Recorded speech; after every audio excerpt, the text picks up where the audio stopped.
उसके बाद दोस्तों land and building and invest in your business. दोस्तों इन्वेस्ट इन योर बिजनेस तो मैंने ऑलरेडी बोल दिया है कि आप चाहे तो आप अपने बिजनेस में आप पैसा लगा सकते हैं, लेकिन 100% पैसा आपको नहीं लगाना है। और लैंड के बारे में दोस्तों मैं आपको ज़रूर बोलूँगा कि बहुत लोग सोचते हैं कि भाई लैंड में पैसा लगा दो, हम ज़मीन खरीद लेंगे तो भाई इससे बढ़िया तो कुछ हो ही नहीं सकता। हाँ, मैं आपको कह सकता हूँ कि यूजुअली एक लैंड में अगर आप पैसा डालते हैं, ठीक है, अगर आप ज़मीन खरीदते हैं तो यूजुअली उसका पैसा 3 साल में डबल होता है। SBI स्मॉल कैप फंड का भी रिकॉर्ड है 2 साल में पैसा डबल करने का, ठीक है। तो ऐसा कोई बड़ी बात नहीं है कि लैंड में ही जो ये पैसा बनता है, ऐसा कोई बड़ी बात नहीं है। और इसका मतलब ये भी नहीं है कि मैं आपको सारा पैसा SBI स्मॉल कैप फंड में डालने को कह रहा हूँ। आप चाहे तो आप लैंड खरीद सकते हैं, लेकिन लैंड खरीदने से पहले आपको बहुत सारा चीज़ जो है आपको ध्यान में रखना होगा कि फर्स्ट ऑफ ऑल आपका एक्सेसिबिलिटी, आप उस लैंड को एक्सेस कर पा रहे हैं या नहीं, वहाँ पे कोई प्रॉब्लम हो रहा है कि नहीं, वो आप देख पा रहे हैं या नहीं, ये एक्सेसिबिलिटी बहुत ज़्यादा इंपॉर्टेंट है। सेकेंडली उसका टाइप, उसका कैटेगरी, ठीक है, ये टाइप लेकर सबसे ज़्यादा झमेला होता है, तो उसका टाइप आप ज़रूर देख लीजिएगा कि लैंड का टाइप क्या है। और एक और चीज़ मैं आपको बोलूँगा कि यहाँ से इससे मैं थोड़ा ये land buying as an investment, इसको मैं बहुत ज़्यादा सपोर्ट नहीं करता हूँ। क्योंकि दोस्तों देखिए, आप मान लीजिए आप 5 साल में मान लीजिए आप 10 लाख रुपए आपने सेव किया है, ठीक है, सेविंग्स किया है म्यूचुअल फंड से मान लेते हैं, और एक लैंड खरीदने के लिए आपने और 5 लाख रुपए जो है लोन ले लिया है, ठीक है, तो 15 लाख हो गया। आप 15 लाख रुपए जाके सीधा लैंड में आप डाल दिए, आपको लगा कि भाई 3 साल बाद मेरा पैसा जो है डबल हो जाएगा। यूजुअली सब लैंड में होता भी नहीं है, वो बहुत स्पेसिफिक होता है जिसमें जो है 3 साल में पैसा डबल होता है, लेकिन मैं फिर भी मान लेता हूँ। अब 3 साल बाद आपको जो है वो पैसा चाहिए ही चाहिए और डबल चाहिए। सबसे पहला तो ये है कि डबल का कोई गारंटी है नहीं। नेक्स्ट सेकेंडली आप जो है जब वो लैंड बेचने जाएंगे तो ऐसा बात नहीं है कि आप जिस वैल्यू में आप उसको बेचने जा रहे हैं वही वैल्यू आपको अवेलेबल मिल जाएगा, ऐसा कोई बात नहीं है, ठीक है। और थर्डली जो सबसे ज़्यादा प्रॉब्लम जो मुझे लगता है कि है वो है कि आप कभी इसको बेस्ट प्राइस में, आप अकेला तो आप इसको बेच नहीं सकते, आपको जो है मिडिल मैन दलाल जिसको बोलते हैं, दलाल आपको जो है काम में लाना होगा। तो मुझे ऐसा लगता है कि लैंड एज एन इन्वेस्टमेंट आप चाहे तो कर सकते हैं, लेकिन पूरा पैसा, जैसा कि मैंने बार बार कहा है कि आप पूरा पैसा उसमें मत डालिए। हाँ, मान लेते हैं कि आपके पास आपने 15 लाख रुपए जमाया है, वहाँ से आप 10 लाख रुपए आप लैंड में इन्वेस्ट करना चाहते हैं, आप करिए, वो मैं सपोर्ट कर सकता हूँ। क्योंकि इसमें आपका लिक्विडिटी 5 लाख का लिक्विडिटी आपके पास है।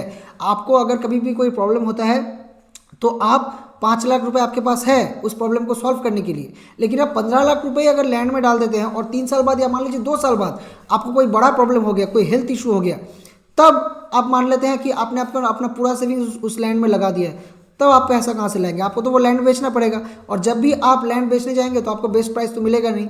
इसलिए दोस्तों मैं यही कहता हूँ कि चाहे वो लैंड हो या बिल्डिंग हो या बिजनेस हो, जो कुछ भी हो, आपको जो है 100% पैसा कहीं पर भी नहीं लगाना है। चाहे वो शेयर मार्केट हो, म्यूचुअल फंड हो, फिक्स डिपॉजिट हो, कुछ भी हो जाए, आप पार्ट करके रखिए। इससे आपका बेनिफिट भी होगा, आपका लिक्विडिटी भी रहेगा, आपका हर तरह का एसेट, चाहे वो शॉर्ट टर्म हो या मीडियम टर्म हो या लॉन्ग टर्म हो, आपका हर तरह का एसेट वो है क्रिएशन होगा और प्रॉब्लम आपको होगा नहीं दोस्तों। यही मैं आपको कहना चाहता हूँ, ठीक है। तो इसलिए invest responsibly and think twice before you leave, और गोल सबसे पहले सेट करिए दोस्तों। अगर आप गोल सेट नहीं करेंगे ना तो आप कभी भी कोई इन्वेस्टमेंट आप नहीं कर पाएंगे, और जो भी करेंगे वो उसमें बेस्ट रिटर्न आपको नहीं मिलेगा। ये मैं आपको लिख के दे सकता हूँ। इसलिए आप अपना गोल सबसे पहले सेट करिए, आपका टर्म ऑटोमेटिकली सेव हो जाएगा। टर्म सेट हो जाएगा तो आपको जो है हर महीने कितना पैसा रखना है या फिर हर साल कितना पैसा रखना है उस गोल को अचीव करने के लिए, ये आपको ऑटोमेटिकली पता चल जाएगा। तो दोस्तों ये वीडियो आज हम ये लाइव स्ट्रीम हम यहीं पर ख़त्म करेंगे, लेकिन नेक्स्ट लाइव स्ट्रीम में मैं क्या करूँगा वो मैं आपको बोल देता हूँ ऑलरेडी। वो है कि मान लीजिए आज एक घर का प्राइस मान लीजिए 20 लाख रुपए है, 20 लाख रुपीज़ एक घर का प्राइस है, आपका ड्रीम होम है ये। इसी ड्रीम होम को आपको अगर 10 साल बाद लेना है या फिर बनाना है या फिर खरीदना है, तब उसका प्राइस कितना रहेगा, और उस प्राइस को अचीव करने के लिए आपको हर महीने या हर साल कितना रुपए इन्वेस्ट या सेविंग्स करना होगा, वो कैसे निकालेंगे दोस्तों, वो मैं आपको नेक्स्ट जो है लाइव स्ट्रीम में बताऊंगा। और मान लीजिए अभी जिसका दाम, अभी घर का दाम जो है 30 लाख रुपए है, 10 साल बाद उसका दाम मान लेते हैं कि जो है 30 60 80 मान लीजिए कि 80 लैक्स हो जाएगा मान लीजिए। तो वो 80 लाख जो है वो कितना होगा, सबसे पहले 80 लाख होगा या 90 लाख होगा या 60 लाख होगा या 1 करोड़ होगा, कितना अमाउंट होगा फ्यूचर वैल्यू, वो सबसे पहले हम निकालना दिखाएंगे।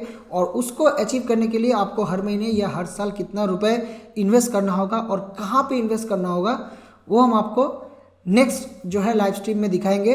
और हमारा नेक्स्ट सेशन होगा नेक्स्ट वीक के अगले वाले वीक, ठीक है। हर थर्सडे को हम जो है हर वीक को लाइव करते हैं। इस थर्सडे को हमने जो है हिंदी में लाइव किया है। अभी जो नेक्स्ट वीक है, नेक्स्ट वीक वेडनेसडे को हम बंगाली में लाइव करेंगे। उसके बाद फिर नेक्स्ट वीक थर्सडे को हम हिंदी में लाइव करेंगे। एक ही टॉपिक जो है एक बार हिंदी में होता है, एक बार बंगाली में होता है, क्योंकि हम भी एक बंगाली ही हैं।